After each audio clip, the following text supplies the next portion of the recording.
मैंने पिछली बार मेदू वड़ा की रेसिपी बताई थी, लेकिन वो वाला रवा वाला मेदू वड़ा था।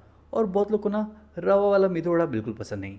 तो इसलिए मुझसे बहुत लोगों ने कहा कि हमें असली वाला मेदू वड़ा की रेसिपी चाहिए। तो इसके लिए आपको ना 8 घंटे पहले काम शुरू करना होगा। करना क्या है कि 1.5 कप उड़द की दाल को 8 घंटे के लिए अच्छी तरह से भिगा कर रख दो। और साथ ही साथ मूंग दाल भी भिगा कर रख देना, लेकिन 1/4 कप। और जब 8 घंटे बाद उड़द की दाल और मूंग दाल अच्छी तरह से फूल जाए, तब इन दोनों को आपस में अच्छी तरह से मिला लो। और फिर इन्हें मिलाने के बाद अब इन्हें डाल दो मिक्सी जार में। मिक्सी जार में डालकर इसका अच्छा सा पेस्ट बना लो।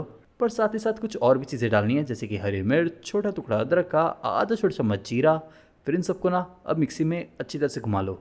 चाहिए तो थोड़ा बहुत पानी भी डाल सकते हो, बस इस तरह का पेस्ट बन जाना चाहिए।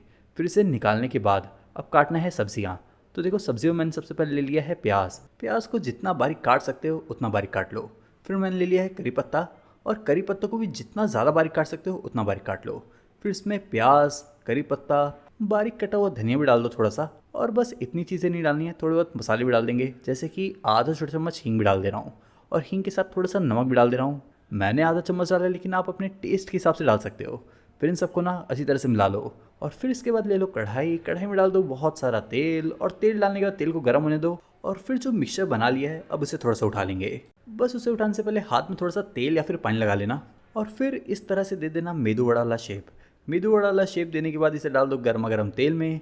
फिलहाल मैं एक ही फ्राई करके चेक कर ले रहा हूँ, और ये अच्छी तरह से फ्राई हो चुका है। तो अब बाकी के भी इस तरह से फ्राई कर लेना। अब आगे बढ़ते हैं चटनी की तरफ। वैसे ये बहुत लोग को सांभर के साथ पसंद होता है, बहुत लोग को नारियल की चटनी के साथ। और पर्सनली मुझे नारियल की चटनी के साथ ज़्यादा पसंद है। तो बस इसीलिए मैं नारियल की चटनी की रेसिपी बता रहा हूँ।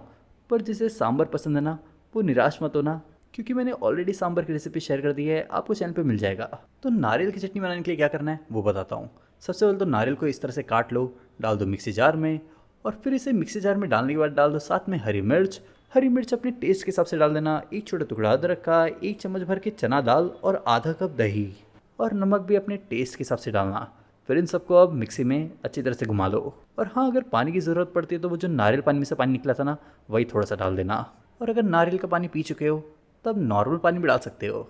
फिर इसे इस तरह से एकदम बारीक पीसने के बाद ले लो एक पैन, जिसमें डाल दो 2 चम्मच भर के तेल। तेल को अच्छी तरह से गर्म कर लो, और डाल दो इसमें सरसों के दाने आधा चम्मच। फिर आधा चम्मच सरसों के दाने पकाने के बाद अब इसमें 2-4 छोटे टुकड़े सूखे लाल मिर्च के भी डाल दो, थोड़े से करी पत्ता भी। और इन सबको भी अब हल्का फुल्का पका लो। फिर इन सबको अच्छी तरह से पकाने के बाद अब इसे डाल दो चटनी के ऊपर।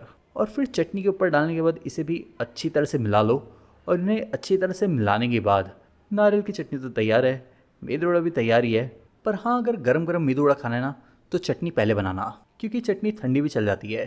तो बस मुझसे यही एक छोटी गलती हो गई थी। बाकी अगर रेसिपी अच्छी लगी तो वीडियो को लाइक कर देना, शेयर कर देना। शेफ प्रतीक्स किचन को अगर सब्सक्राइब नहीं किया है तो जाके सब्सक्राइब कर लेना।